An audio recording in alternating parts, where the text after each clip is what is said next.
BJP party నుండి మహబూబ్నగర్ ఎంపీగా గెలుపొందిన డి. కిరణ్ మొదటిసారి గద్వాలకు రావడంతో ఇక్కడి బీజేపీ నాయకులు, కార్యకర్తలు ఆమెకు ఘనస్వాగతం పలికారు. అంతకుముందు ఆమె జమలమ్మ అమ్మవారిని దర్శించుకొని ర్యాలీగా గద్వాలకు చేరుకున్నారు. అనంతరం ఈవెంట్ హాల్లో ఏర్పాటు చేసిన సభలో ఆమె మాట్లాడారు.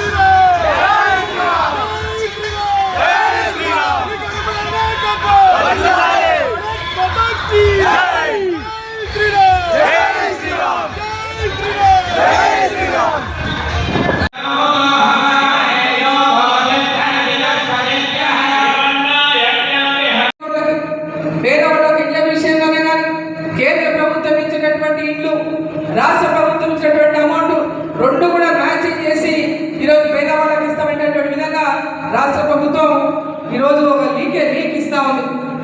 ఏదైనా కేంద్ర ప్రభుత్వం ఇచ్చినా, రాష్ట్ర ప్రభుత్వం ఇచ్చినా, ఆ ప్రభుత్వం ఈ ప్రభుత్వం రెండు కలిసి ప్రజల యొక్క అభివృద్ధి కోసమే, ప్రజల యొక్క ఇంటి నిర్మాణాల విషయంగా ముఖ్యంగా వారంతా కూడా చాలా మంది ఇల్లు లేక ఇబ్బంది పడుతూ ఉన్నారు. కాబట్టి ఎమ్మడే ఆ ఇళ్ళ నిర్మాణం కోసం కూడా పేదవాళ్ళకందరికీ కూడా ఇల్లు కేటాయించాలని చెప్పి ఈ సందర్భంగా నేను కోరుతా ఉన్నా.